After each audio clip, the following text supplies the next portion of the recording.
Hello friends, रितूज किचनमध्ये तुमचं पुन्हा एकदा स्वागत। आज आपण हेल्दी व मुलांचं फेवरेट असं पॅनकेक कसं बनवायचं ते बघणार आहोत। त्यासाठी इथे मी एक केळी घेतलेली आहे, ती आता आपण फोकच्या साहाय्याने स्मॅश करून घेणार आहोत।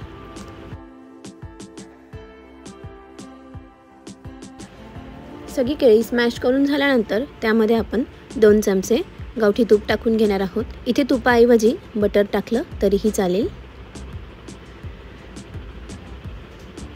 2 चमचे तूप टाकून घेतल्यानंतर त्यामध्ये आपण अर्धा कप दूधही टाकून घेणार आहोत। दूध टाकल्यानंतर हे इन्ग्रेडियंट्स आपण एकदा विस्क करून घेणार आहोत। जोपर्यंत आपले पॅनकेक रेडी होत आहे तोपर्यंत ज्यांनी कोणी अजून रितूज किचनला सबस्क्राइब केलं नसेल तर त्यांनी प्लीज सबस्क्राइब करा, बेल आयकॉन प्रेस करा, जेणेकरून प्रत्येक येणाऱ्या नवीन रेसिपीजचे नोटिफिकेशन तुम्हाला सगळ्यात आधी मिळतील। त्यानंतर यामध्ये आपण 1 चमचा पायनॅपल इसेन्स टाकून घेणार आहोत। तुम्ही तुमच्या आवडीनुसार कुठलाही फ्लेवरचं इसेन्स टाकलं तरीही चालेल। इसेन्स टाकल्याने केळीचा जो स्मेल असतो तो थोडासा कमी होतो। त्यानंतर इथे 1 कप गव्हाचं पीठ घेतलेलं आहे, ते आपण आता चाळणीमध्ये टाकून घेणार आहोत।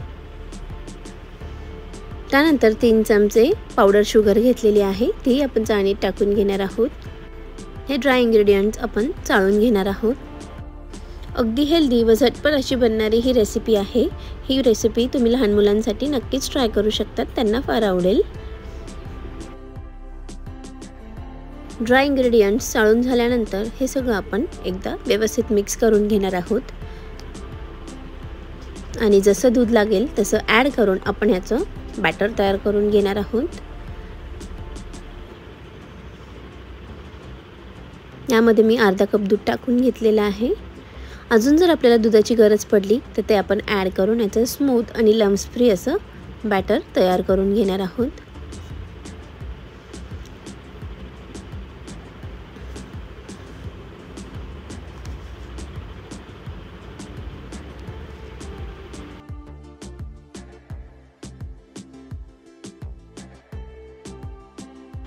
हे बघू शकतात, इथे आपलं बॅटर रेडी झालेलं आहे। त्यामध्ये आपण आता 1 पॅकेट इनो टाकून घेणार आहोत। इथे जर तुम्हाला इनोचा वापर करायचा नसेल तर तुम्ही यामध्ये 1 चमचा बेकिंग पावडर आणि अर्धा चमचा बेकिंग सोडाही टाकू शकतात।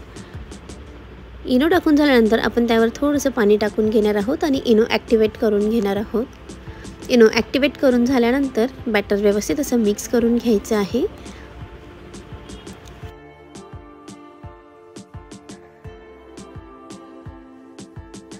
इथे आपलं पॅनकेकसाठी लागणारं बॅटर रेडी झालेलं आहे। चला आता आपण पॅनकेक करायला सुरुवात करूया।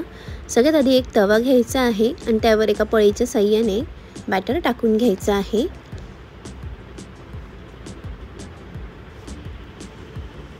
खालची बाजू व्यवस्थित ब्राऊन होऊ द्यायची आहे। त्यानंतर आपण हा पॅनकेक टर्न करून घेणार आहोत।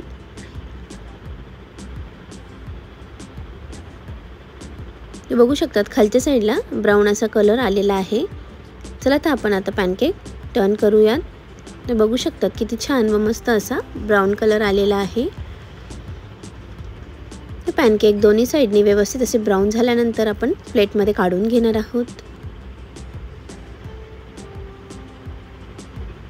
आणि ह्याच पद्धतीने आपण सगळे पॅनकेक्स रेडी करून घेणार आहोत।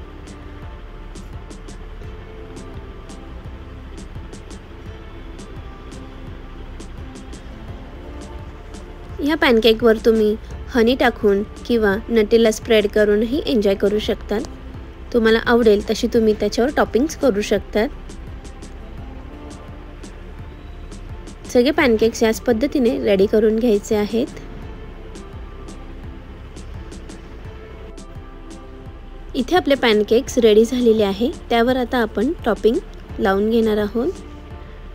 तुम्ही तुमच्या आवडीनुसार नटेला किंवा हनी याची टॉपिंग्स करू शकतात।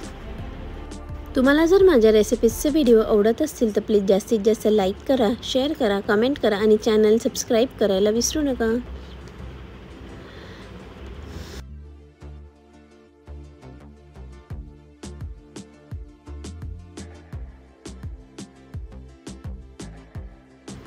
इथे गरमागरम व मस्त असे पॅनकेक एन्जॉय करण्यासाठी रेडी झालेले आहेत।